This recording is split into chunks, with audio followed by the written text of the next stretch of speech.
"Sir, are you scared too?" The child's voice cut through the rhythmic clatter of steel wheels on frozen tracks. A question so unexpected that Galliano's carefully controlled breathing actually stuttered. He'd boarded this high-speed train specifically choosing the last car because it was empty, because men in his position didn't share space with civilians who might ask questions or remember faces. The overhead lights flickered as the train carved through December darkness, casting shadows across his tailored black suit and the silver watch that had cost more than most families spent on Christmas. But now, a small boy stood 3 feet away, red jacket brilliant against the train's gunmetal interior, a ridiculous lion-shaped winter hat perched on his head with one ear flopping forward. His cheeks were pink from the cold vestibule he'd apparently crossed to reach this isolated car, and he held a stuffed rabbit so worn its original color was a mystery, clutched against his chest like a talisman. Those brown eyes held no wariness, no survival instinct that should have told him not to approach men who radiated the kind of controlled danger Galliano knew he projected without effort. Galliano opened his mouth, but the words that should have come, a dismissal, a command to return to wherever he belonged, simply refused to form. The question itself had been loaded with an innocence so pure it felt like accusation, as if this child had somehow looked past the expensive clothes and controlled posture to see something Galliano had spent years ensuring remained invisible. Fear was weakness in his world, admission of vulnerability that could be exploited by enemies who watched for any crack in the armor. Yet this boy had asked as if fear were simply a shared human condition, something that connected rather than divided. The train swayed around a curve and the child moved closer, apparently interpreting Galliano's silence as permission, rather than the stunned paralysis it actually was. He climbed onto the seat directly beside him without hesitation, the stuffed rabbit positioned on his lap while small legs dangled several inches from the floor.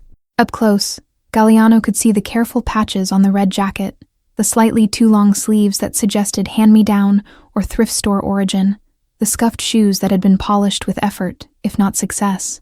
"I'm Seth," the boy announced, as if formal introductions were required before continuing this bizarre interaction. "This is Captain." He held up the rabbit briefly before returning it to protective custody against his chest. "Mommy's sleeping 3 cars that way because she worked a double shift, and the train made her finally stop moving." The explanation tumbled out in the uncomplicated way children shared information, no filtering for relevance or privacy. Galliano found himself glancing toward the connecting door through which this impossible child had emerged, half expecting an angry parent to appear demanding to know why a stranger hadn't immediately returned their wandering son. But the door remained closed, showing only darkness beyond its small window, and Seth continued sitting there, with absolute confidence that this was exactly where he belonged. The boy's fearlessness felt like indictment of Galliano's entire existence, a reminder that trust should be natural, rather than commodity to be carefully rationed. "Trains at night feel like moving through space," Seth continued, apparently comfortable with one-sided conversation. "Like we're not on Earth anymore, just floating between places that don't quite exist yet." His voice carried the dreamy quality of children who lived partially in imagination, who hadn't yet learned that reality offered no romance, only transaction and consequence. The observation was eerily poetic for a 6-year-old, suggesting a mother who read to him, who encouraged wonder even when exhausted from double shifts. Galliano's hands rested on his thighs, fingers that had signed documents ending rival operations, now uncertain what to do with themselves in proximity to this small, trusting presence. He should stand, walk the child back to his sleeping mother, return to the isolation that had served him well for longer than this boy had been alive. Instead, he heard himself asking, "Why aren't you scared?" The question emerged rough, unpracticed, because Galliano couldn't remember the last time he'd asked anything out of genuine curiosity, rather than strategic information gathering. Seth tilted his head, considering the question with seriousness that suggested he understood it wasn't really about fear of strangers. "Mommy says being scared is okay as long as you don't let it make you mean," he offered, swinging his legs slightly. "She says the bravest people are the ones who are scared, but do the thing anyway." The wisdom was clearly borrowed from his mother, repeated with the confidence of a child who believed completely in their parents' worldview. The train entered a stretch where houses dotted the landscape, windows glowing warm against the winter night like promises of normalcy Galliano had long since abandoned. Families sat around dinner tables in those houses, argued about homework and whose turn it was to take out trash, existed in the mundane friction of people who knew each other deeply enough to irritate and comfort in equal measure. His own penthouse stood dark and empty whenever he returned to it, cleaned by staff who arrived and departed on schedule, never leaving evidence of their presence beyond the absence of dust. "Do you have someone waiting for you?" Seth asked, apparently having completed his assessment and decided Galliano was safe enough for personal questions. "At wherever you're going." The innocence in the inquiry was devastating, because it assumed everyone had someone. That arrival meant greeting, rather than just another empty space in a different location. Captain the Rabbit stared at Galliano with one remaining button eye, accusatory witness to his inability to answer a child's simple question. Galliano felt something shift in his chest, a sensation so unfamiliar it took him a moment to identify it as the beginning of honesty trying to surface. "Business," he said finally, the word inadequate but familiar, the shield he'd used for years when people asked about his life. "Just business waiting." Seth nodded as if this made perfect sense, but his small face showed disappointment that suggested he'd hoped for a different answer, something involving people rather than transactions. The child adjusted Captain's position, careful with the worn toy in a way that spoke of having few possessions and treasuring each one. "We're going to see my grandma for the first time," he shared, voice dropping slightly. "Mommy's nervous because they didn't talk for a long time after I was born." The admission was delivered matter-of-factly, but Galliano recognized the weight behind it. Family rejection, bridges burned or at least severely damaged, a reunion that might heal or cause fresh wounds. Before Galliano could formulate a response that wouldn't reveal how closely that scenario echoed his own severed family connections, Seth added quietly, "She says Grandma might not like us because we're just us, because Mommy had me without being married, and we don't have the kind of life Grandma wanted for her." The boy's fingers tightened on the rabbit, first sign of vulnerability in his otherwise fearless presentation. "But Mommy also says sometimes people surprise you if you give them the chance." Galliano stared at this small philosopher in a lion hat, recognizing with uncomfortable clarity that he was supposed to be the one offering reassurance, adult wisdom to soothe a child's worry. Instead, he sat frozen by the accuracy of Seth's fear that being just us might not be enough, that the people who should love unconditionally might judge and find wanting instead. His own father had made that assessment years ago, pronouncing Galliano's chosen path as betrayal of family values, despite being built on the very violence his father had introduced him to. The train's rhythm changed slightly as it began climbing into mountain passes, and Seth leaned against the window to watch darkness rush by. "It's pretty when you can't see details," he observed, "just shapes and shadows and lights that could be anything." Galliano found himself looking too, seeing not the landscape, but the reflection of an unlikely pair, powerful man and trusting child, sharing space that should have remained empty. The image felt prophetic in a way he couldn't quite name, suggestion of possibility he'd stopped believing in. "Captain helps when I'm scared," Seth said, returning his attention to Galliano with the frank assessment only children managed. "What helps you?" The question was asked with genuine interest, no manipulation or judgment, just curiosity about how another human being navigated fear. It was possibly the most personal question anyone had asked Galliano in 5 years, and he had absolutely no answer that wouldn't reveal the truth. Nothing helped. He simply endured, existed in state of controlled tension that had become so constant he'd forgotten any other way of being. The silence stretched between them, but it wasn't uncomfortable. Seth seemed content to wait, as if he had all the time in the world for Galliano to figure out how to respond. Outside, snow began falling, visible in the train's exterior lights, flakes that appeared and vanished in the same instant. The child watched them with delight, while Galliano watched the child, seeing wonder where he'd learned to see only precipitation that complicated travel and created operational difficulties. Seth's legs continued their gentle swinging, creating soft, rhythmic thumps against the seat that somehow made the isolation of the train car feel less absolute. He turned Captain to face Galliano, manipulating the rabbit's worn paw in a small wave that would have been absurd if it hadn't been so earnest. "He says you seem lonely," Seth announced with the confidence of someone translating for an authority figure. Captain's good at noticing things like that because he's very old and has seen lots of people. Galliano felt his jaw tighten at the assessment delivered through a child's toy, the accuracy of it landing like physical blow. Lonely suggested lack, deficiency, emotional state he'd convinced himself was actually strategic isolation necessary for survival in his world. But sitting in this empty train car he'd chosen specifically to avoid human contact, hearing the observation from a 6-year-old who understood loneliness enough to name it, the distinction between chosen solitude and desperate isolation became impossible to maintain. "Your mother lets you talk to strangers on trains?" Galliano asked, deflecting with a question about parenting, rather than addressing Captain's devastatingly correct observation. His voice came out rougher than intended, rusty from the unfamiliar territory of honest conversation. Seth shrugged with the elaborate unconcern of children whose logic was still developing. "You're not strange, you're just sad," he corrected, as if this were obvious distinction. "Strange means weird or scary. Sad means your insides hurt." The train passed a small station without stopping, platform lights illuminating falling snow for a brief moment before darkness returned. Galliano watched Seth's profile as the boy tracked the lights, seeing none of the calculation or assessment that governed his own observations of surroundings. This child looked at the world as source of wonder rather than threat, saw people as potential connections rather than risks to be managed. When had Galliano lost that capacity, or had he ever possessed it in the first place?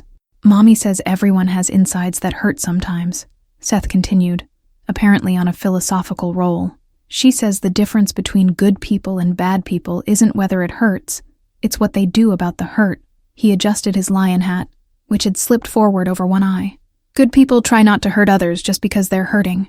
Bad people spread it around like they're sharing." The borrowed wisdom from Carrie again, parenting through moral framework that acknowledged pain as universal while insisting on ethical response. Galliano found himself wanting to argue with a 6-year-old's simplistic view of morality, to explain that the world was far more complex than good people and bad people, that survival required actions that couldn't be color-coded so neatly. But Seth's brown eyes held such certainty, such faith in his mother's worldview, that Galliano couldn't bring himself to introduce the cynicism that had become his default lens. Let the child keep his uncomplicated ethics a while longer, before reality taught him the nuances that destroyed certainty. "Why do you sit alone if it makes you lonely?" Seth asked, pivoting back to his original observation with the persistence of children who latched onto interesting puzzles. "Aren't there other seats with other people who could talk to you?" The question revealed a mind that saw isolation as problem with obvious solution. Simply choose different seats, different company, different life. Galliano almost laughed at the innocence of believing change could be that simple. "I prefer spaces where no one asks questions," Galliano said finally, offering partial truth because this strange child seemed to pull honesty from him without effort. "Where silence doesn't require explanation." Seth absorbed this with a thoughtfulness that suggested he was trying to understand a completely foreign concept. His world was apparently full of questions and explanations, dialogue and connection. The idea of choosing silence must seem as strange as choosing to go hungry when food was available. "That sounds quiet but not peaceful," Seth observed after a moment, demonstrating emotional intelligence that exceeded his years. "Like when Mommy and I don't talk because we're mad, not because we're comfortable." He hugged Captain tighter, finding security in the worn rabbit that Galliano envied. "Mommy says silence is only good when you don't have to work at it, when you can just be quiet together and it feels okay." The train took a curve, and Seth leaned into it naturally, body adjusting to the motion with the ease of someone small enough that physics still felt like game, rather than forced to be managed. Galliano kept his own body rigidly controlled, resisting the sway, maintaining center of gravity through conscious effort. The contrast felt symbolic of something he couldn't quite articulate, child flowing with momentum, while the man fought every shift in foundation. "Do you know what my mommy says about trains?" Seth asked, apparently having an endless supply of maternal wisdom to share. "She says they're good for thinking because the movement does something to your brain that makes thoughts go different directions." He traced a meandering pattern in the air with one small finger, illustrating the concept. "Like your thoughts can go places they couldn't go if you were sitting still." Galliano realized with uncomfortable awareness that this was exactly what was happening. Thoughts that normally stayed contained behind well-maintained barriers were indeed going different directions, accessing memories and feelings he'd successfully suppressed through sheer force of will. Sitting still in his usual environments meant maintaining iron control, but something about the train's movement, the late hour, this impossible child's presence was indeed doing something to his thoughts, making them slip sideways into territory he normally defended against. "My mommy cries sometimes," Seth said suddenly, voice dropping to confidential whisper as if sharing important secret.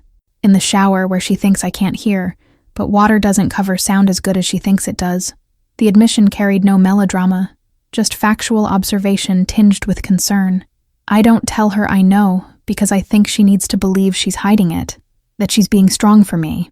The observation was so mature, It made Galliano's chest tighten with recognition of parenthood's double burden, managing your own pain while performing strength for someone who depended on you completely. He knew that particular exhaustion, though in his case there was no child to protect, only an empire built on reputation of invulnerability. Seth's unnamed father was a fool for abandoning this boy, and the woman who'd raised him to be thoughtful about others' needs, even in his own fear. She works so hard, Seth continued, apparently having decided Galliano was safe repository for worries he couldn't share with his mother. 2 jobs, sometimes 3, and she always says she's fine, but her fine face looks different than her real happy face. His legs had stopped swinging, body gone still in a way that suggested he was accessing feelings he usually kept contained. I try to be good so she doesn't have to worry about me too, but sometimes I think that makes her sad in a different way. Galliano felt something crack in his carefully maintained emotional distance, fissure created by a child's articulation of trying to ease a parent's burden by erasing his own needs. He'd done the same thing as a boy, performed perfection for a father whose love came with conditions and scorecards. Seth deserved better than learning that particular lesson so young, deserved to know his needs mattered, even when his mother was exhausted from providing for them.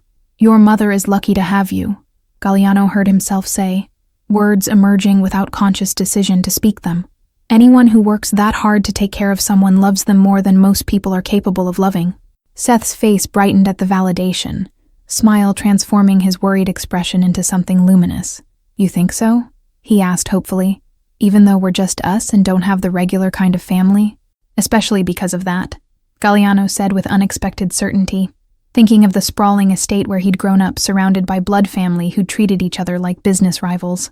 "The regular kind of family isn't always the real kind." Seth nodded vigorously, apparently having found the reassurance he needed.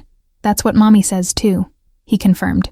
"She says we're a perfect family of 2, that more people would just be extra, not better."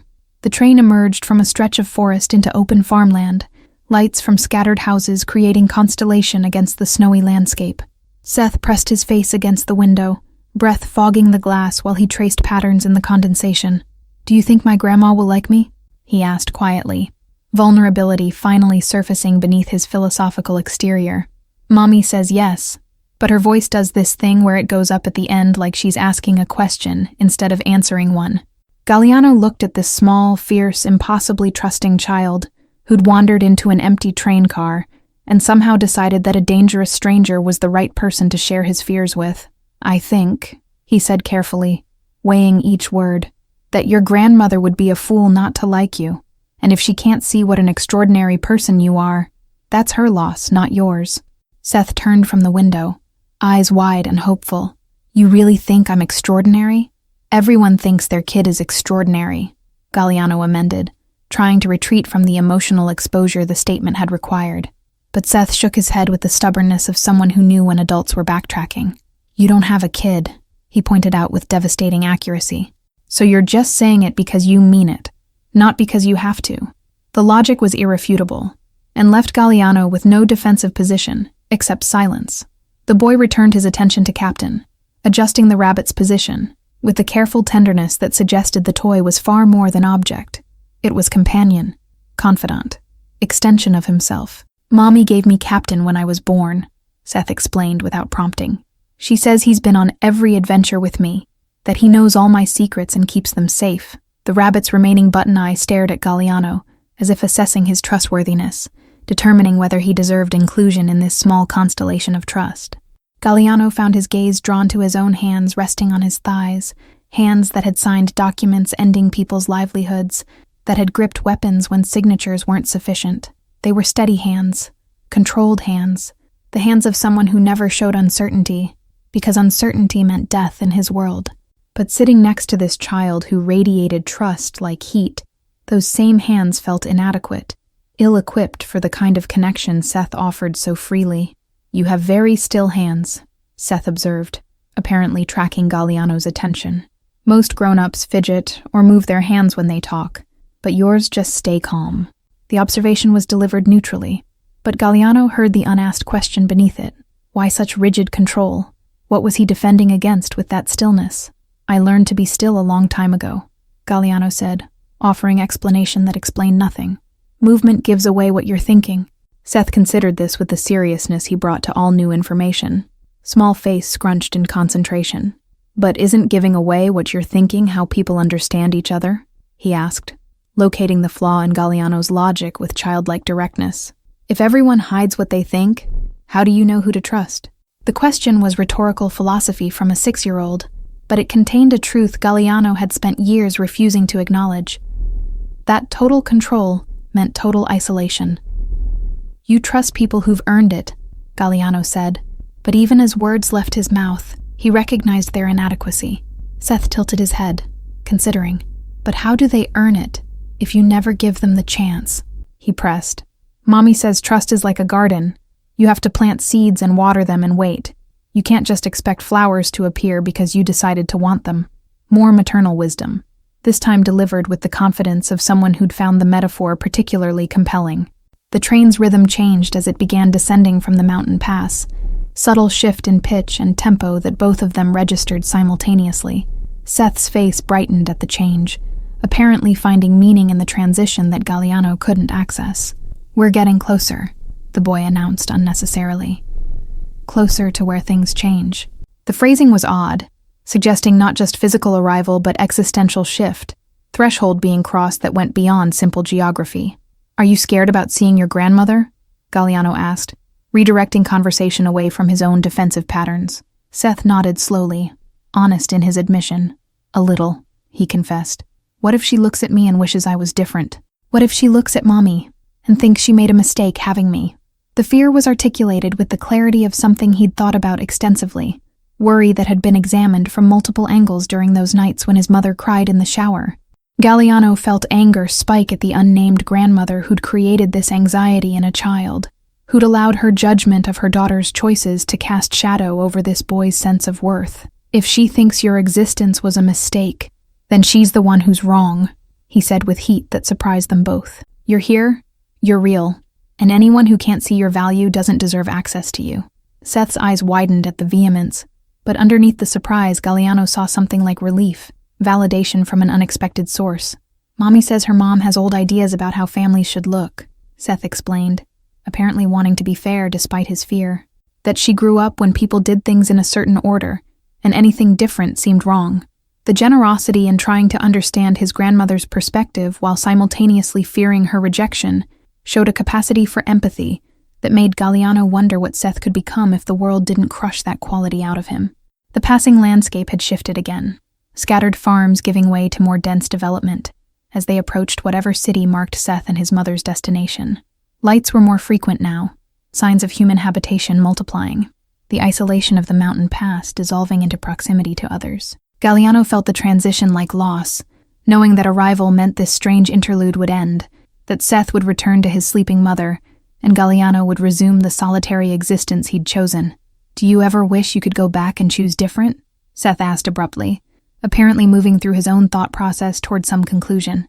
"Like, if you could be a kid again, would you pick a different way to be?" The question was asked with genuine curiosity, not as judgment, but as exploration of hypothetical possibilities.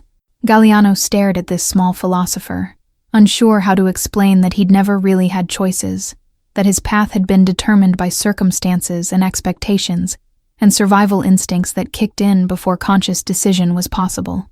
"I think," Galliano said slowly, "that we become who we need to be based on what happens to us. Going back wouldn't help, because the same things would happen, and we'd make the same choices." Seth frowned at this, clearly dissatisfied with the deterministic worldview. "But Mommy says every day is a chance to choose different, that being stuck is something we do to ourselves, not something that happens to us." More borrowed wisdom, this time directly contradicting Galliano's fatalistic perspective. The conductor's voice crackled over the speaker system, announcing their approach to the next station in a bored monotone that suggested he'd made this announcement thousands of times. Seth perked up at the sound, checking the window as if expecting to see their destination materializing. "That's not our stop," he said after a moment, relaxing back into the seat. "We have 2 more. The clarification came with relief, suggesting he wasn't quite ready for this conversation to end despite knowing it must. Galliano found himself equally relieved by the reprieve, unsettled by his own reluctance to see this strange child leave. In less than an hour, Seth had created crack in Galliano's carefully maintained isolation simply by existing without guile or agenda. The boy hadn't asked for anything except honest conversation, hadn't tried to manipulate or leverage or negotiate. He'd simply appeared with a question about fear and proceeded to dismantle Galliano's defenses through radical honesty and borrowed philosophical frameworks from a mother who sounded increasingly interesting. "Tell me about your business," Seth requested, apparently deciding that if they had 2 more stops, he should gather more information. "What kind of work makes someone sit alone on trains?" The question was asked with innocent interest, no awareness that he was probing into territory that could be dangerous for both of them if answered truthfully. Galliano weighed his response, considering what truth he could offer that wouldn't burden a child with knowledge he shouldn't carry.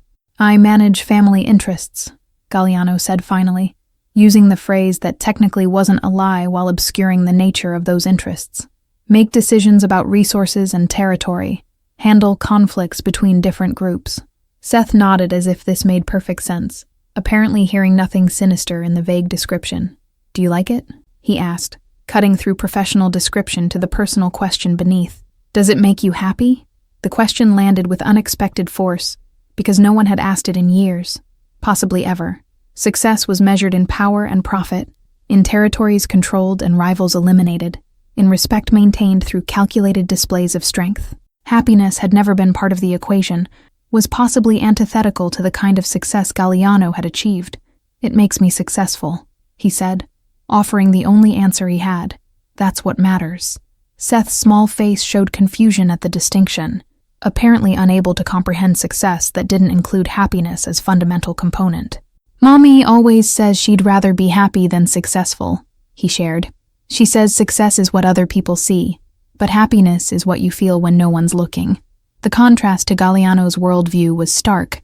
Carrie had apparently chosen authenticity over achievement, internal peace over external validation. He suspected she was both braver and wiser than his own choices had allowed him to become.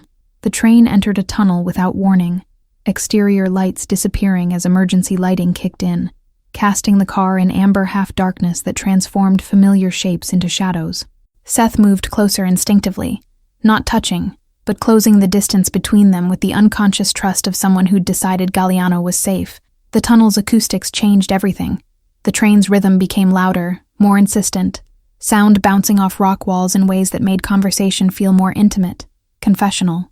"This is my favorite part of train rides," Seth whispered, as if the darkness demanded quieter voices. "When you go through tunnels and can't see outside anymore, just yourself reflected in the window." He pointed at the glass where their shapes appeared ghostly, overlapping with the amber emergency lights. "Mommy says tunnels are when you get to think about who you are, instead of where you're going." Galliano studied their reflection. Powerful man and small child, incongruous pairing that shouldn't exist, but somehow did in this suspended moment. His own face looked different in the distorted reflection, less controlled, more uncertain, as if the darkness stripped away layers he maintained in full light. Seth's lion hat appeared oversized in the reflection, making him seem even smaller, more vulnerable than he actually was in his fearless reality. "Why do you really sit in empty cars?" Seth asked again, his persistence undiminished by Galliano's earlier deflection. "And don't say because you like quiet, because I can tell that's not the whole truth." The observation came without accusation, just curiosity about why someone would choose isolation so deliberately. "My teacher says when people hide, it's usually because they're protecting something, not because they actually want to be alone." The tunnel stretched longer than Galliano expected, mountain passage that seemed to exist outside normal time and space.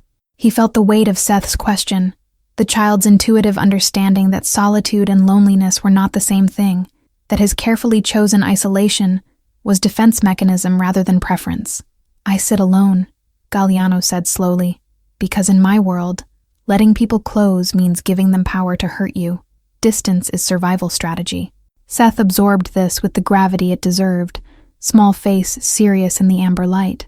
"But doesn't that mean you're already hurt?" he asked with devastating logic. "If you have to protect yourself all the time, aren't you living like you're already wounded even if no one's actually hurting you right now?"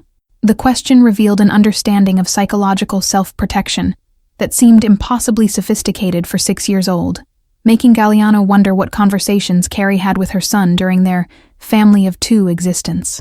"It's complicated," Galliano offered weakly, knowing the phrase was adult shorthand for, I don't want to explain, rather than genuine complexity. Seth nodded as if expecting this response. That's what grown-ups always say when they don't want to admit something's actually simple but scary, he observed. Mommy says complicated is usually just another word for scared to choose. The borrowed wisdom struck with surgical precision, cutting through Galliano's defensive complexity to expose the fear beneath. The train's sound changed, indicating they were approaching the tunnel's end, and Galliano felt something like panic at the thought of returning to normal light, normal distance, normal defenses. In this amber darkness, he'd somehow allowed himself to be seen by a child who asked questions adults had learned not to ask. What are you scared of? Seth pressed, apparently sensing the window of vulnerability closing. Not like scared of bears or heights, the real scared that makes you sit alone on trains. The question hung in the amber air while Galliano struggled with the unfamiliar impulse toward honesty. Years of carefully constructed lies and strategic omissions had made truth feel dangerous, exposure that could be weaponized by anyone paying attention. But Seth wasn't asking for strategic advantage. He was asking because he genuinely wanted to understand, because his small world still operated on the assumption that honest questions deserved honest answers. I'm scared, Galliano said quietly, words emerging from someplace he hadn't accessed in years, that if I let anyone see who I actually am underneath everything I've built, they'll realize there's nothing there worth knowing. The admission came out raw, unpolished, more truth than he'd intended to share. That the person I've become to survive has completely erased whoever I might have been if I'd made different choices. Seth's hand found his in the darkness, small fingers wrapping around Galliano's larger ones with pressure that was more reassurance than demand. You're here right now, the boy said with certainty that allowed no argument. Talking to me like a real person, saying true things even though they're scary to say. That means there's definitely something there. The logic was irrefutable, child's eye view that cut through existential anxiety with simple observation of present reality. The train burst from the tunnel into moonlit landscape, brightness after darkness making both of them blink against the sudden change. Seth's hand remained in Galliano's for a moment longer, before he withdrew it naturally, returning to holding Captain with both arms. The intimacy of the tunnel conversation seemed to hang in the brightened space, words that had been spoken in darkness now existing in light, whether either of them was ready for that exposure. My mommy cries in the shower, Seth said again, but this time with different emphasis. Because she thinks if I see her scared, I'll be scared too. But I'm already scared sometimes, and pretending we're both not scared just means we're scared alone instead of scared together. His voice carried frustration with the isolation that adults impose through their protective instincts. I wish she'd just cry in front of me so I could hug her, and we could be sad together instead of separately. Galliano recognized the parallel Seth was drawing. That protective isolation, whether from child or from world at large, ultimately created more pain than it prevented. Carrie cried alone in the shower for the same reason Galliano sat alone on trains. Mistaken belief that acknowledging vulnerability meant burdening others with it. That strength required performing invulnerability even when exhausted from the effort. Have you told her that? Galliano asked. That you'd rather know she's sad than have her hide it? Seth shook his head, sudden shyness appearing for the first time in their conversation. I'm scared if I tell her I know, she'll feel bad that she didn't hide it better, he admitted. Like I'm criticizing her protecting instead of asking her to stop protecting. The ethical dilemma was sophisticated, not wanting to burden his mother with guilt about her attempt to protect him from her pain. Galliano wondered if Carrie understood what an extraordinary job she'd done, raising this thoughtful, emotionally intelligent child, despite her exhaustion and limited resources.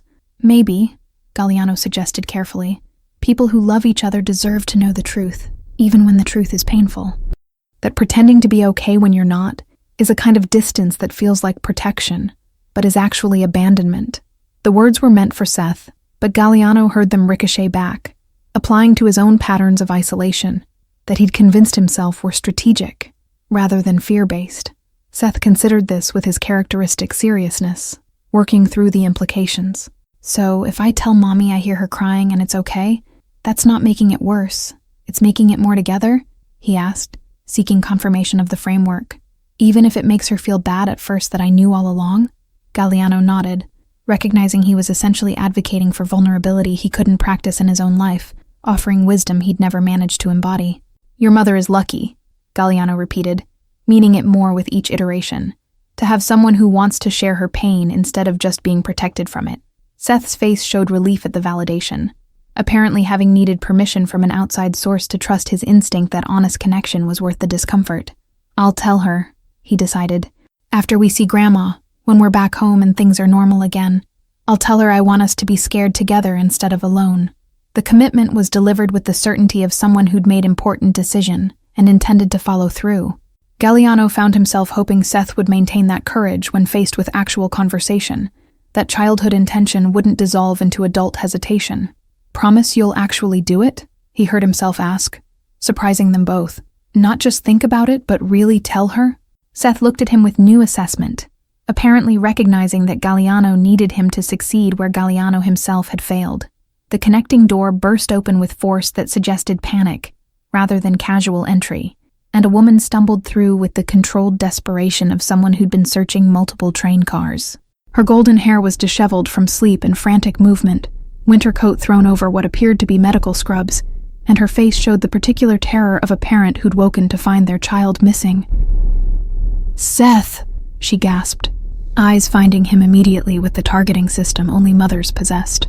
Carrie's gaze shifted to Galliano in the same instant, assessment changing from relief to wariness, as she registered her 6-year-old son sitting comfortably beside a man whose entire presentation screamed danger, the tailored suit that cost more than she probably earned in months. The controlled posture that suggested violence was always an option, the face that had been carefully arranged to reave. "I'll nothing."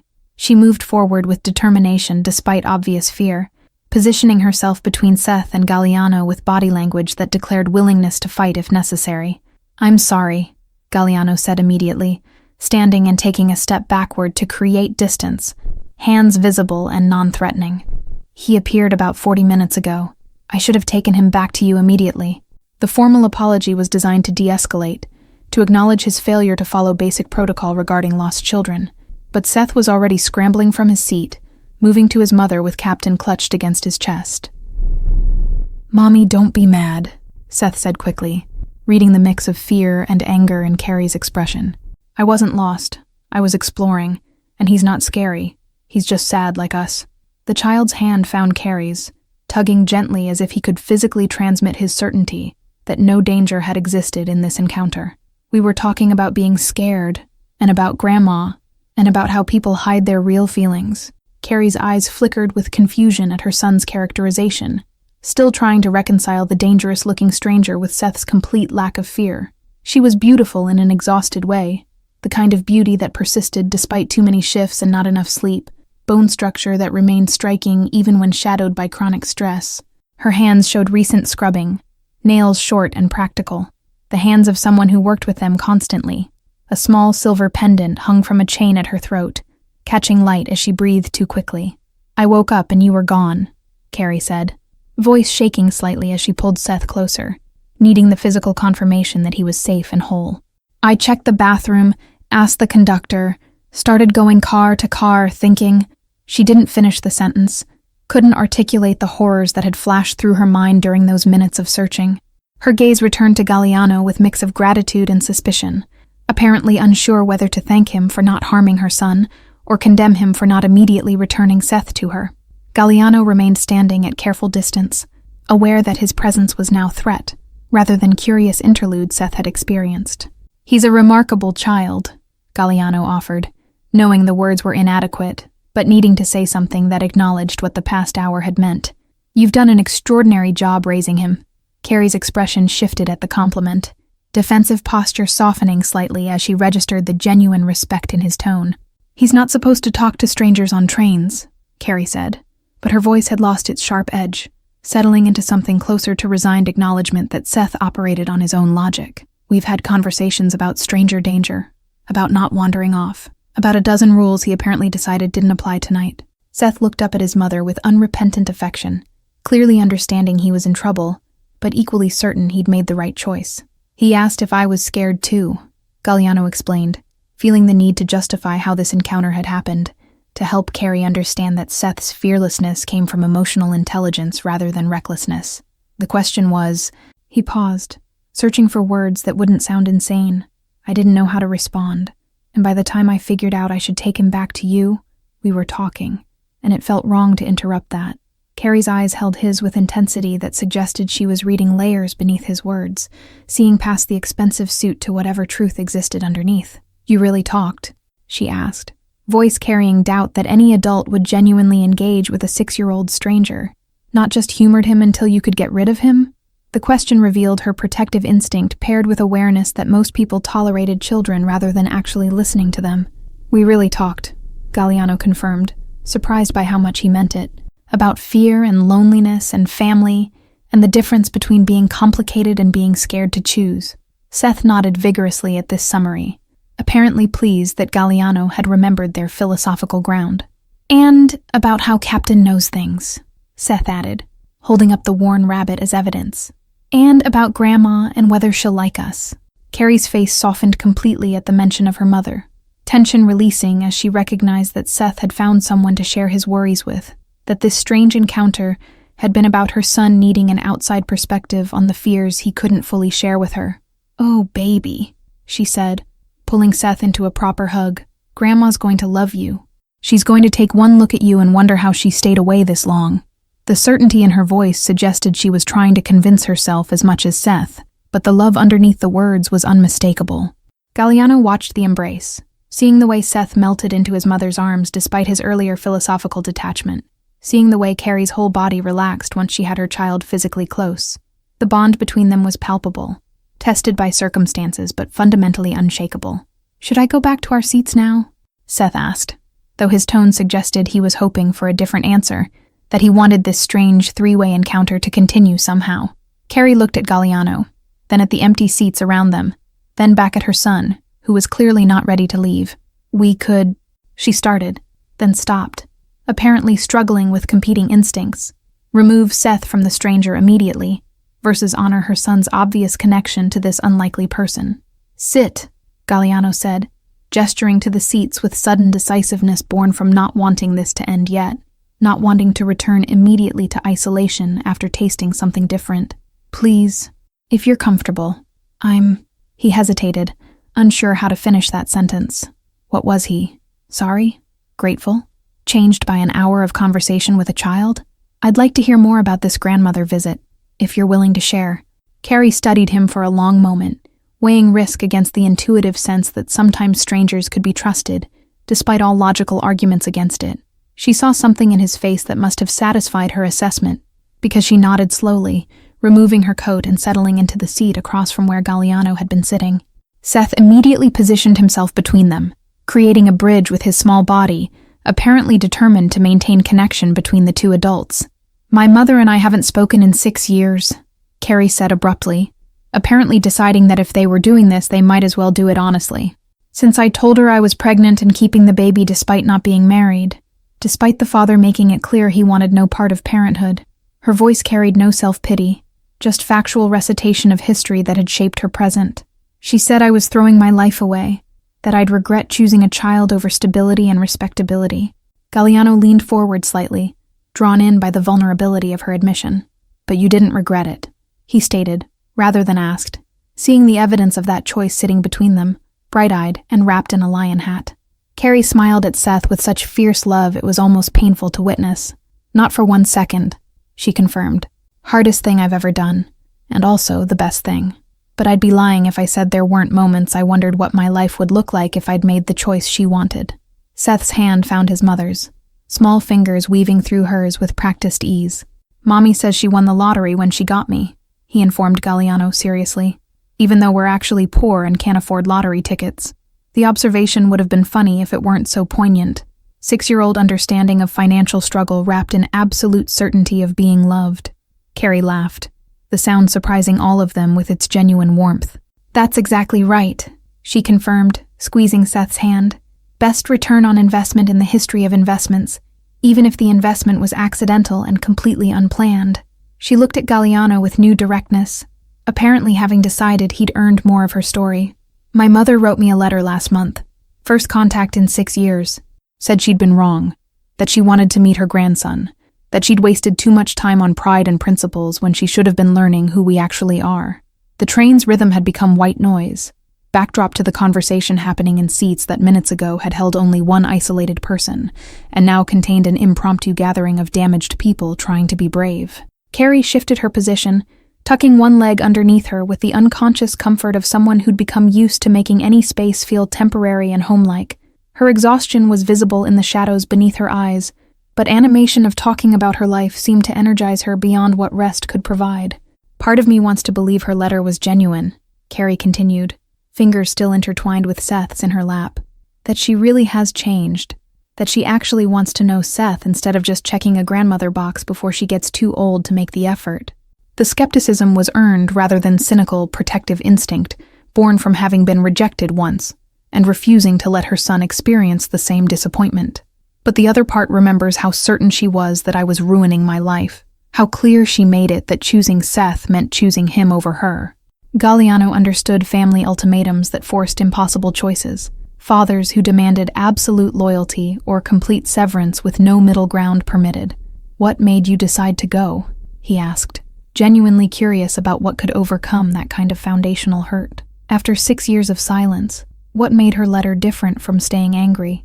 The question felt intrusive even as he asked it, but Carrie didn't seem offended by the directness, apparently finding relief in someone asking what she'd probably been asking herself. Seth deserves the chance to know his grandmother even if that relationship ends up disappointing him, Carrie said after a moment, voice carrying the weariness of someone who'd thought through every angle of a decision until thinking became its own form of torture. I can survive her rejecting me again. I've already done that once.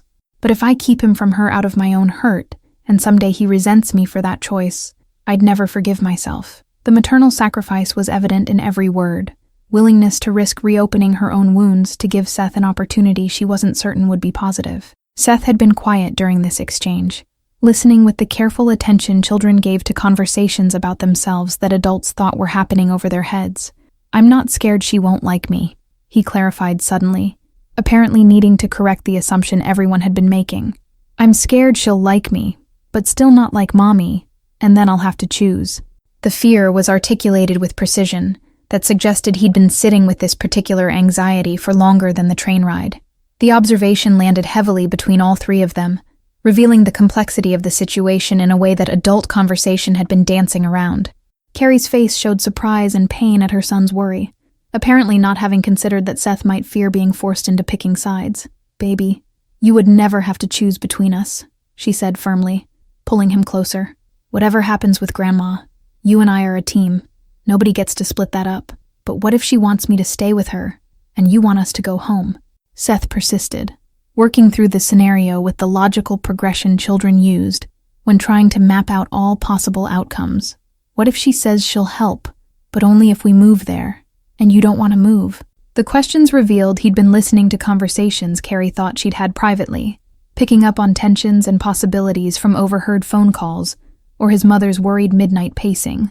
Galliano watched Carrie struggle with how to respond, seeing her mental calculation of what truths to share versus what protection to offer. "We're not moving," she said finally, choosing honesty.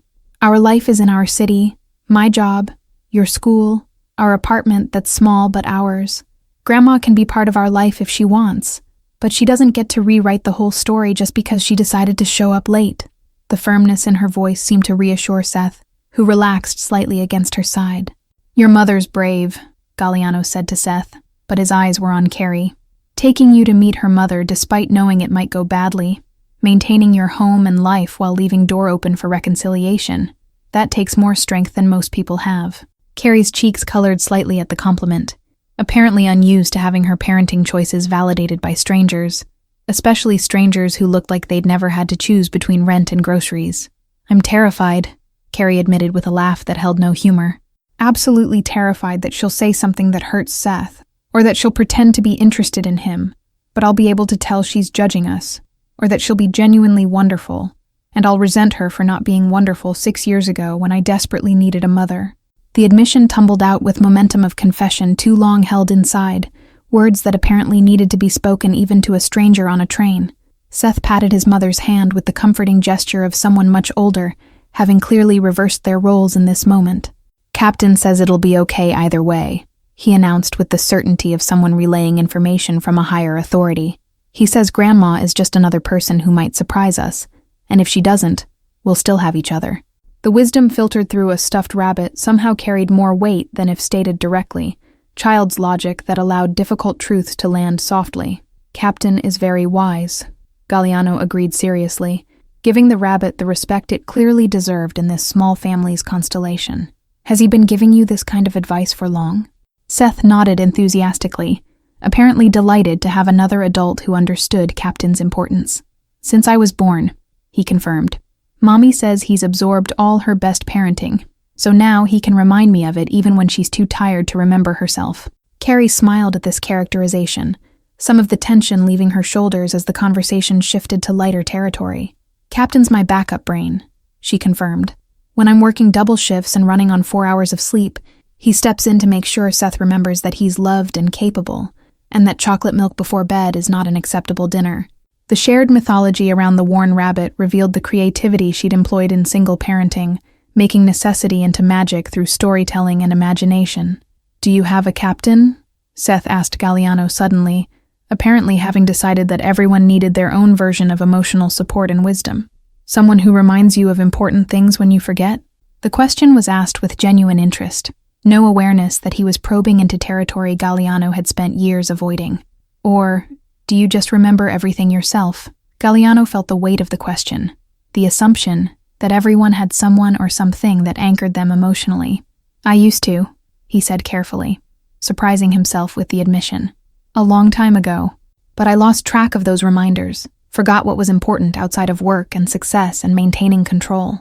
The vagueness was intentional, but the truth underneath was more honest than he'd been with anyone in years, that he'd systematically eliminated anything that might make him vulnerable or soft or human in ways his position couldn't afford. Carrie's eyes held understanding that suggested she recognized emotional amputation when she saw it, probably having treated enough patients to know what people looked like when they'd cut off parts of themselves to survive. It's not too late to remember, she said quietly, the statement neither judgment nor platitude but simple observation. People forget things and then remember them again all the time. That's what growing up is, I think. Forgetting what matters and then fighting to remember it again. The conductor's voice crackled through the speakers again, announcing the next station with the same bored intonation that suggested nothing on this train ride was remarkable or life-changing. Seth tensed slightly at the announcement, checking the window for landmarks that would tell him whether this was their stop. One more after this, he said, more to himself than to anyone else. One more and then everything changes. The phrase echoed his earlier observation about getting closer to where things change. Temporal awareness unusual in someone so young. Are you ready? Galliano asked, directing the question at both mother and son. Carrie laughed, the sound carrying genuine amusement at the absurdity of the question. Absolutely not, she admitted. But I don't think ready is actually the requirement here. I think showing up is the requirement, and ready is something you discover you are after you've already done the thing. The philosophy matched her earlier assertions about courage being action despite fear, rather than absence of it. Seth nodded agreement with his mother's assessment, apparently having already internalized her worldview about bravery. Mommy says you can't wait until you're not scared to do scary things because then you'd never do anything important, he shared. She says scared means it matters, and if it matters, you do it even when your stomach feels funny and your hands shake. The borrowed wisdom was delivered with the confidence of someone who'd watched his mother live by these principles, rather than just talk about them. Galliano recognized in that moment that this accidental encounter on a train had revealed to him what he'd been missing, not specific people or relationships, but an entire framework for existing that he'd abandoned somewhere along the path to power. Carrie and Seth lived with fear as constant companion, acknowledged it, and moved forward anyway. Found courage not in absence of vulnerability, but in choosing connection despite it. They were poor and uncertain, and facing family reunion that might wound them further. But they had each other, and philosophy of being scared together rather than alone, and somehow that seemed more valuable than anything Galliano had accumulated through his carefully controlled existence. The train slowed as it approached the penultimate station, brakes engaging with a subtle shift in momentum that all three of them registered simultaneously. Passengers in other cars would be gathering belongings, checking tickets, preparing for arrival. But in this last car, the three of them remained still, suspended in a conversation that felt too important to interrupt with practical concerns. Seth had repositioned himself so he was leaning against both his mother and Galliano simultaneously, creating physical bridge between them with his small body in a way that felt both innocent and intentional. Carrie glanced out the window at the station platform sliding past, lights illuminating travelers waiting for northbound trains, families reuniting with embraces and laughter. "I used to watch people at stations and airports," she said quietly, "back when I was pregnant and terrified, and I'd try to guess their stories. Happy reunions, sad departures, business travelers who did this so often it lost all meaning." Her voice carried the distance of memory, remembering a younger version of herself trying to find hope in strangers' narratives. "I'd tell myself that someday Seth and I would be one of those happy reunion families, that someone would be excited to see us arrive." The train lurched slightly as it pulled away from the station, continuing toward their final destination. Galliano watched Carrie's profile as she stared out the window, seeing the vulnerability she was allowing him to witness, the way she'd somehow decided he was safe enough to hold these confessions. "Your mother will be excited to see you arrive," he said with more certainty than he felt, offering the reassurance she clearly needed. "Or she's an idiot who doesn't deserve either of you, and you'll know that definitively instead of wondering." Seth tilted his head back to look up at Galliano, eyes serious in a way that suggested he was about to say something important. "What if you came with us?" he asked, the question delivered with such innocent hope it physically hurt. "Not to meet Grandma, but just to the station, so you could see us arrive and know we're okay?" Carrie's eyes widened at her son's suggestion, clearly not having expected him to extend their temporary connection beyond the train ride itself. "Seth, honey, he has his own business to get to," Carrie said gently, giving Galliano an out from what was clearly an impossible request. "He's been kind to talk with us, but everyone has their own destinations." But even as she said it, Galliano saw something in her expression, a flicker of hope that maybe he wouldn't take the easy exit, that maybe this strange connection could extend just a bit longer into uncertain territory outside the train's contained space. Galliano felt the weight of the invitation, the magnitude of what Seth was actually asking, not just physical presence at a station, but willingness to care about their outcome, to invest emotionally in strangers he'd met by accident. Everything in his carefully constructed life argued for polite refusal, for maintaining boundaries that had protected him from exactly this kind of entanglement. But sitting there with Seth's warmth against his side, and Carrie's vulnerable hope in her eyes, those boundaries felt less like protection and more like prison. "My business can wait," Galliano heard himself say, words emerging before conscious decision had been made. "If you're comfortable with it, I'd like to see you safely to wherever you're meeting your mother." The offer hung in the air between them, more significant than the simple logistics it described. He was offering presence, witness, the kind of showing up that people in his world didn't do, because it implied caring about outcomes beyond their own advantage. Carrie's expression cycled through surprise, uncertainty, and something that might have been relief so profound it was painful to witness. "You don't have to," she said, but her voice lacked conviction, revealing that she desperately wanted him to insist. "I mean, we'll be fine. We've been fine on our own for 6 years. We can handle one more arrival." The assertion of independence was automatic, practiced defense against disappointment, but underneath it, Galliano heard the exhaustion of someone who'd been handling everything alone for too long. "I know you'll be fine," Galliano said, meeting her eyes with directness that allowed no misinterpretation. "But fine and alone isn't the same as fine with someone who cares about the outcome, even if that someone is a stranger you met on a train." Seth made a small sound of satisfaction, apparently pleased that his impossible request had somehow been granted. Captain the Rabbit was adjusted to face Galliano, as if in approval of this development. The train's speed increased again, eating up the remaining distance between present moment and imminent arrival. Galliano felt something shifting in his chest, a sensation he couldn't quite name but recognized as significant, like ice that had been frozen so long he'd forgotten it was just water that could thaw and move again. Seth and Carrie had done something to him in the space of an hour, cracked open defenses he'd thought were permanent architecture, rather than temporary shelter he'd forgotten to leave. "Can I ask you something?" Carrie said, voice tentative in a way that suggested the question was personal. "What kind of business are you in that makes you sit alone on trains looking like—" She paused, searching for words that wouldn't offend, like someone who's been to war and won but wishes they'd found another way to fight. The observation was eerily accurate. Seeing past his controlled exterior to the exhaustion and regret he thought he'd hidden successfully. Galliano considered various versions of truth he could offer, the sanitized explanations that technically weren't lies, but obscured more than they revealed. But after an hour of Seth's relentless honesty and Carrie's brave vulnerability, deflection felt like betrayal of something fragile they'd built together.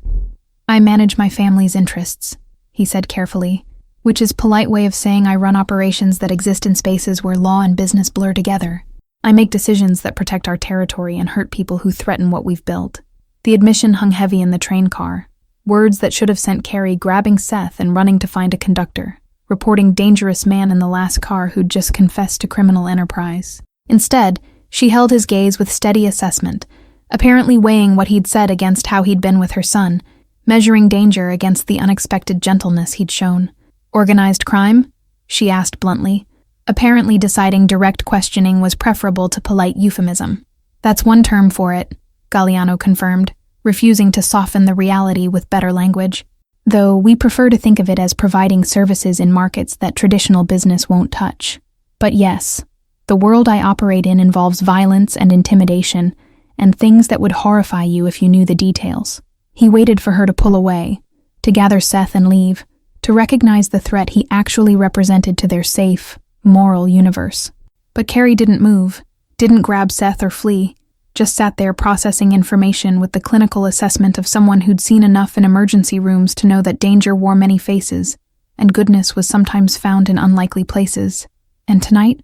she asked quietly. "Sitting alone on a train, letting my son interrogate you for an hour, offering to see us safely to our destination.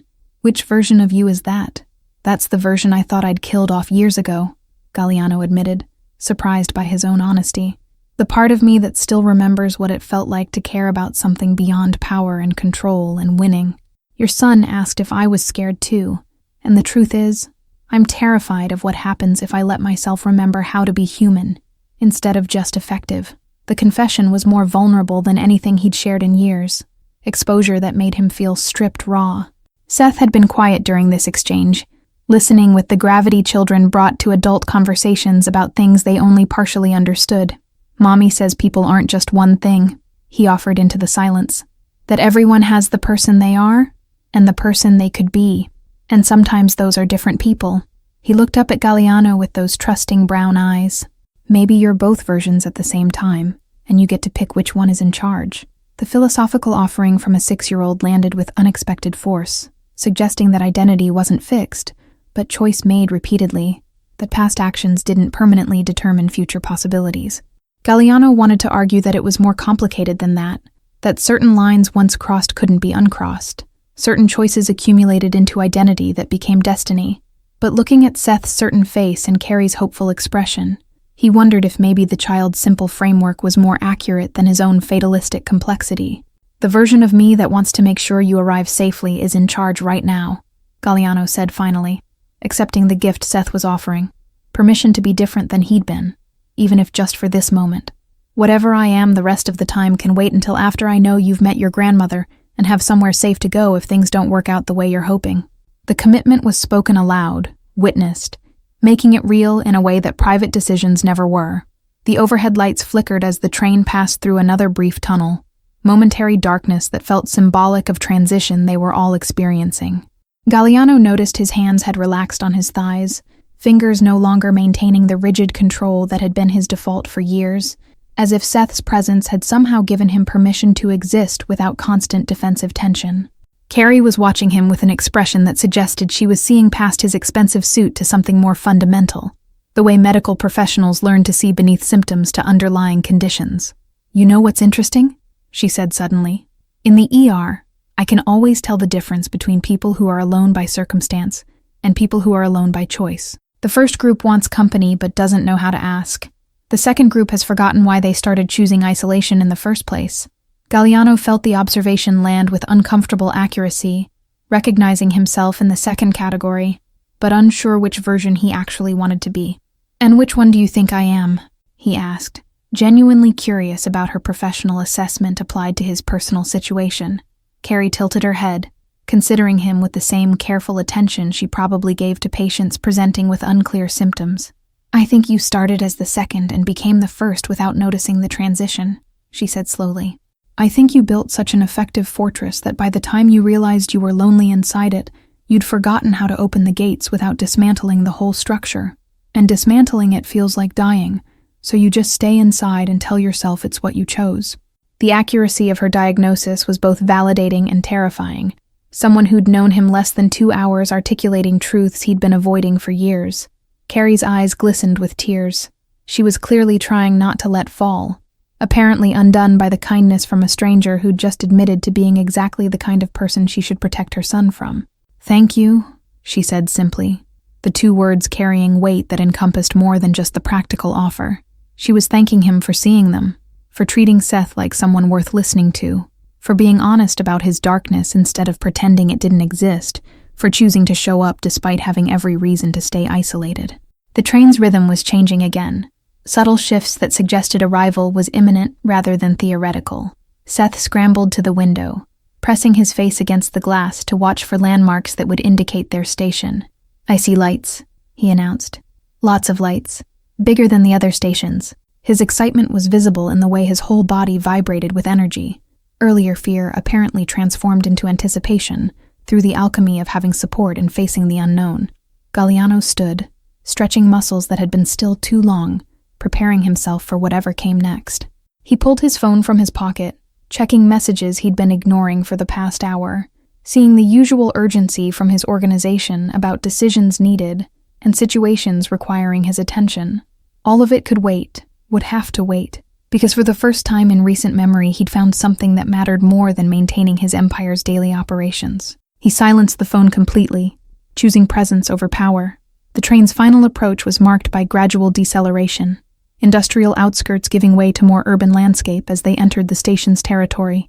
Seth remained at the window, narrating observations with the breathless enthusiasm of someone for whom train travel was still adventure, rather than tedious necessity. "There's a big clock tower," he reported, "and people with suitcases everywhere, and lights that are red and green and yellow like Christmas but all year." His voice carried wonder that made even mundane station architecture sound magical through his interpretation. Carrie gathered their minimal belongings.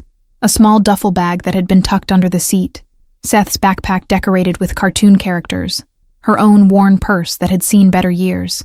The poverty evident in their few possessions made Galliano's designer luggage feel obscene by comparison, visible reminder of the vastly different worlds they inhabited.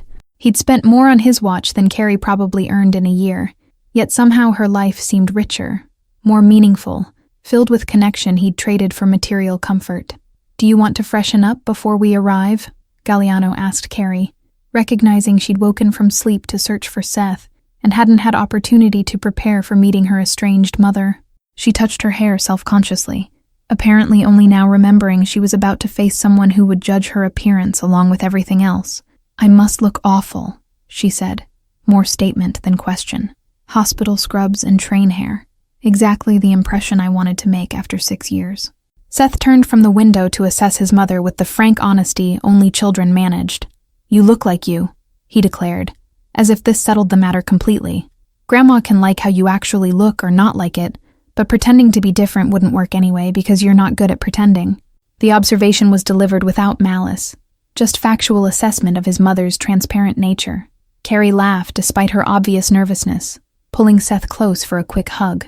"Out of the mouths of babes," she murmured, apparently accepting her son's wisdom that authenticity was the only viable strategy. She did run fingers through her golden hair, attempting to impose some order on sleep-tousled waves, but made no move toward the bathroom to attempt more comprehensive transformation. "If she can't handle seeing me exhausted from working double shifts to support the grandson she abandoned, that tells me everything I need to know about whether this reconciliation is real." The train slid into the station with practiced precision, platform lights flooding through the windows and illuminating their small group with unforgiving brightness. Other passengers in forward cars were already standing, forming lines in aisles, eager to disembark and reach whatever destinations or reunions awaited them. But Carrie, Seth, and Galliano remained seated for a moment longer, as if by silent agreement that rushing would break something fragile they'd constructed during the journey. "Last chance to change your mind about coming with us," Carrie said to Galliano, offering the exit she'd promised, even as her expression showed hope he wouldn't take it. "No judgment if you've realized this is too weird, too complicated, too much involvement in strangers' messy family drama. The words were generous, even as they revealed her own vulnerability. The fear that he'd realize what he'd offered in the train's intimacy seemed absurd in the harsh light of normal reality. Galliano stood, reaching for his bag with movements that were decisive rather than hesitant. "I said I'd see you safely to your destination, and I meant it," he replied, with firmness that allowed no room for reconsideration. "Unless you've changed your mind about wanting a stranger present for your family reunion?" He made the question light, offering her the same out she'd offered him, ensuring this remained choice rather than obligation. "Having a witness seems smart, actually," Carrie said, standing and helping Seth into his backpack. "Someone who's not emotionally invested can see things more clearly than people caught up in old patterns." The practical reasoning was clearly rationalization for wanting support, but Galliano didn't challenge it, accepting whatever justification allowed her to let him stay. Seth was already moving toward the door, eager to begin whatever came next, now that delay was no longer option. They disembarked into the controlled chaos of a major station at night, announcements echoing from speakers, travelers moving in purposeful streams toward exits or connecting trains, the particular energy of transition space, where everyone was between one place and another.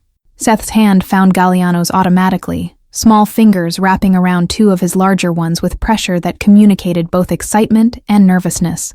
Carrie noticed the gesture but didn't comment, apparently accepting that her son had adopted this stranger as temporary family member.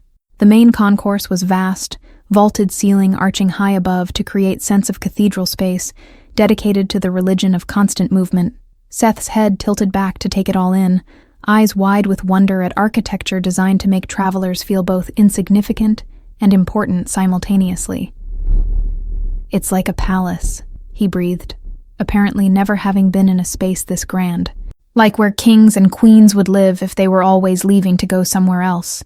Carrie checked her phone with shaking hands, pulling up the message thread with her mother to confirm meeting location.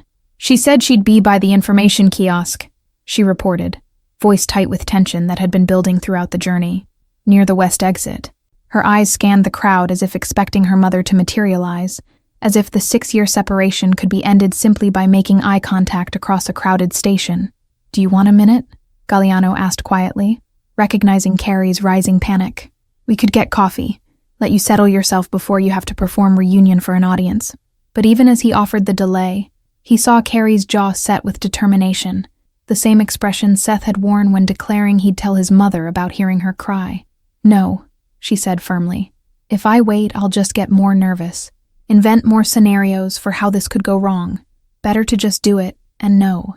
They moved through the crowd as a unit, Galliano unconsciously positioning himself slightly behind and to the side, creating protective space that allowed Carrie and Seth to move without being jostled by other travelers. His awareness of threats and exits activated automatically, years of survival instinct kicking in, even though the danger here wasn't the kind he usually managed. The information kiosk appeared ahead, large digital board displaying arrivals and departures in constant scroll, and beneath it a small crowd of people holding signs, checking phones, waiting for loved ones. "I see her," Carrie said suddenly, voice strangled with emotion Galliano couldn't quite identify. Hope, fear, anger, longing, all compressed into 2 syllables. She stopped walking abruptly, causing Seth to stumble slightly before catching himself. "That's her, by the pillar, in the blue coat." Galliano followed her gaze to a woman who had to be in her late 50s, golden hair similar to Carrie's but streaked with gray, posture rigid with the kind of tension that suggested she was equally nervous about this reunion. Seth looked up at his mother, then toward his grandmother, then back at his mother, clearly waiting for guidance on how to proceed. "Do I go first?" he asked, apparently willing to be the advanced scout if that would make this easier. "Or do we go together?" Carrie knelt down to his eye level, hands on his shoulders, apparently needing to make sure he understood something important before they moved forward. "Together," she said firmly. "We're a team, remember? Whatever happens, we face it as a team." Seth nodded seriously, then surprised everyone by reaching out to include Galliano in their small huddle, one hand still holding his mother, while the other grabbed Galliano's coat. "Team of 3 right now," he corrected, apparently having expanded his definition of family to include the stranger who'd listened to his fears on a train, even if just for tonight. Galliano felt something crack completely in his chest, the final resistance to caring about these people dissolving under Seth's simple inclusion. He'd spent years building walls to prevent exactly this kind of vulnerability, this investment in others' happiness that could only lead to potential loss. But kneeling there in a train station with a child's hand clutching his coat, and a single mother about to face her estranged parent, he couldn't remember why those walls had seemed so important.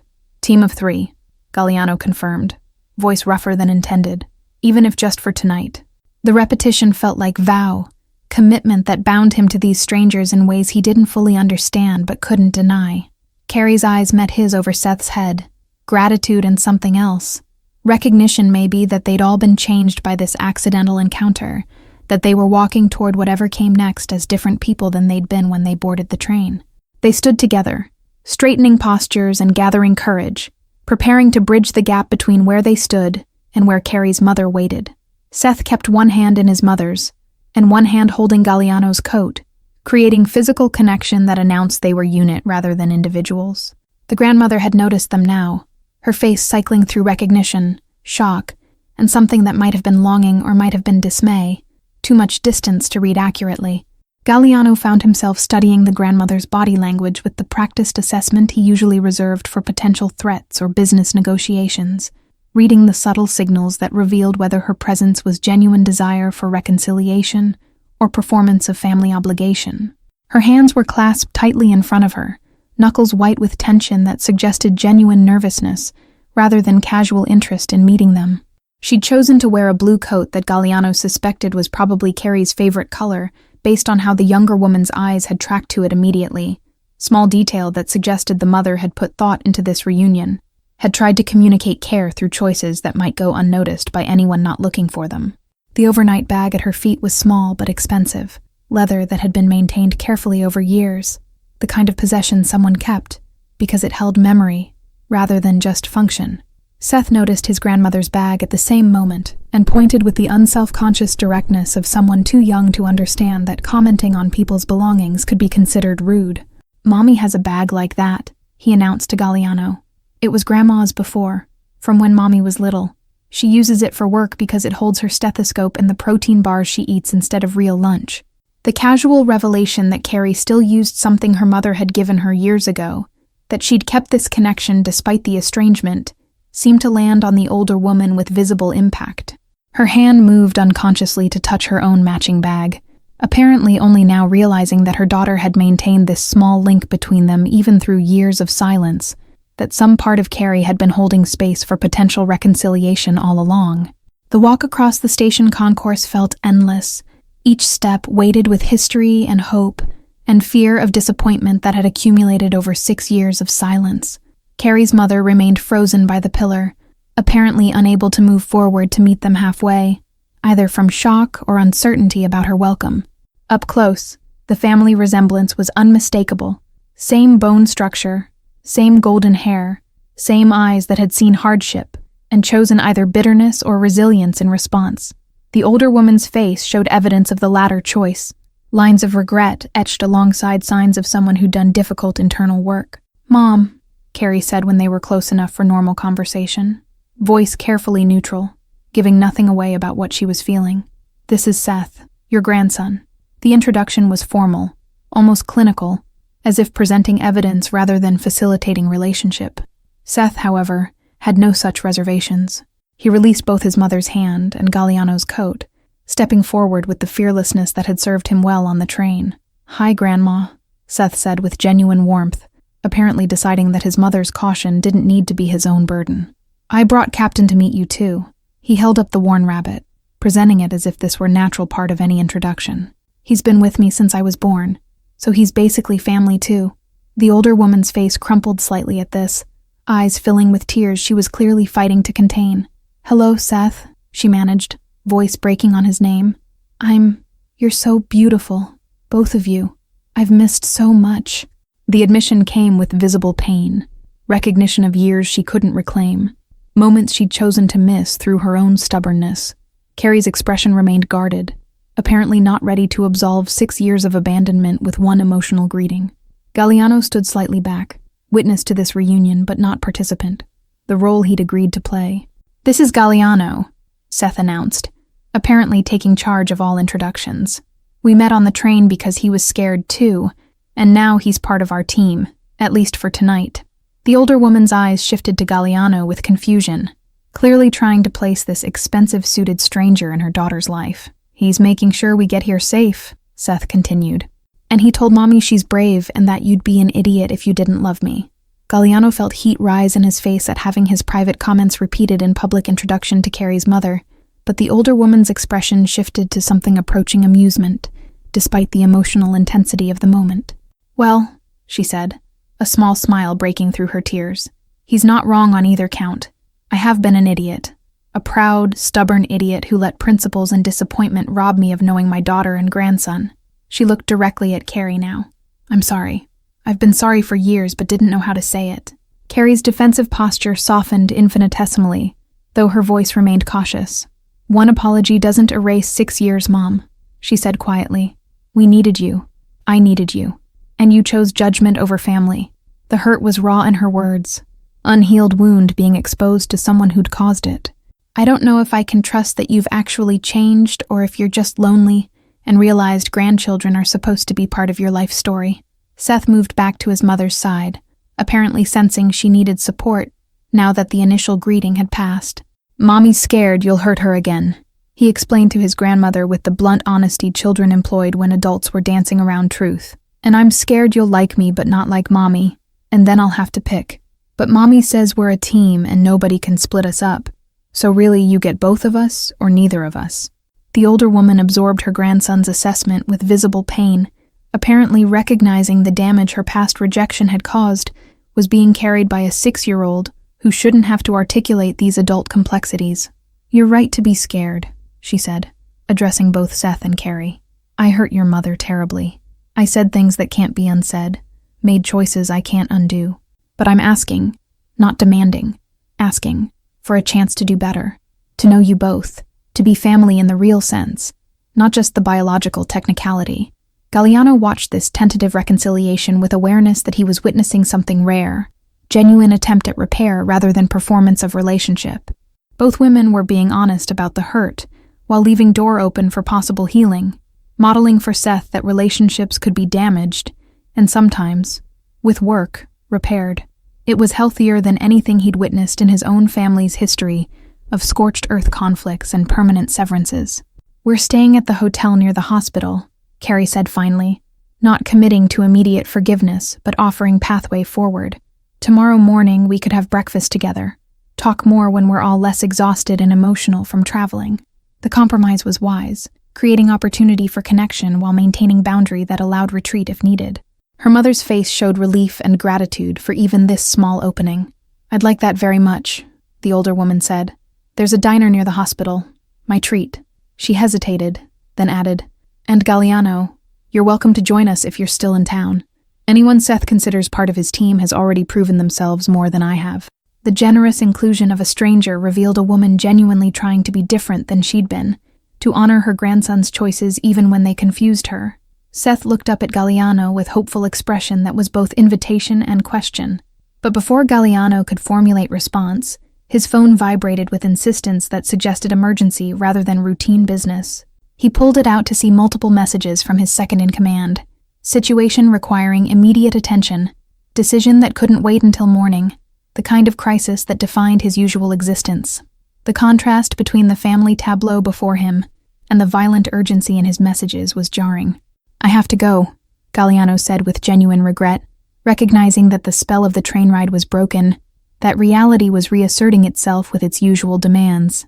Something at work that can't wait. He met Carrie's eyes, trying to communicate everything he couldn't say in present company, that this hour had mattered, that meeting them had cracked something open he'd thought was sealed permanently, that he wished he could stay, but his world didn't allow for breakfast with families and diners. Seth's face fell with disappointment that was quickly masked, apparently having learned early that adults often couldn't keep promises due to circumstances beyond their control. That's okay, he said with bravery that was clearly performance. Thank you for making sure we got here safe, for listening to my questions on the train, for telling Mommy she's brave. Each phrase was delivered like small gift, appreciation for kindness that might never be repeated. Carrie stepped forward, close enough that Galliano could see the exhaustion and hope and fear still battling in her expression. Thank you, she said simply, echoing her earlier gratitude but adding depth that came from reaching destination safely. For sitting with Seth instead of returning him immediately. For being honest about your life instead of pretending.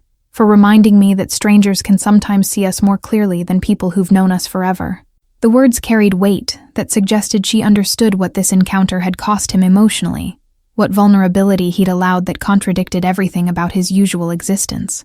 Galliano wanted to say something profound, something that would capture what meeting them had meant, but words failed him. Instead, he reached into his coat pocket and pulled out a business card. Simple, elegant, containing only a phone number with no name or business affiliation. "If you need anything," he said, pressing it into Carrie's hand. "If the reconciliation goes badly and you need somewhere safe to go, or if Seth has more questions that need answering, or if you just want to talk to someone who understands being scared, that number reaches me directly, anytime." Carrie's fingers closed around the card with pressure that suggested she recognized it as lifeline, backup plan, if her mother's promised change proved temporary. "I'll keep it," she promised. "Probably won't use it because I'm trying to learn to ask for help only from people who've signed up for long-term involvement, not strangers met on trains, but I'll keep it." The refusal was kind, realistic acknowledgement that their worlds didn't intersect in sustainable ways, but the keeping was its own form of hope. Seth stepped forward for a hug, apparently deciding physical goodbye was necessary regardless of whether they'd see each other again. Galliano knelt to the boy's level, accepting the embrace with awkwardness that came from years of not being hugged by anyone, let alone children who smelled like train travel and innocent trust. "Stay brave," Galliano said quietly, repeating words Seth's mother had apparently told him countless times. "Keep asking questions, especially the scary ones. Keep being part of your mom's team, and take care of Captain." "I will," Seth promised solemnly. "And maybe someday, if you stop being scared of remembering how to be human, you can find your own captain." Everyone needs something that reminds them what's important.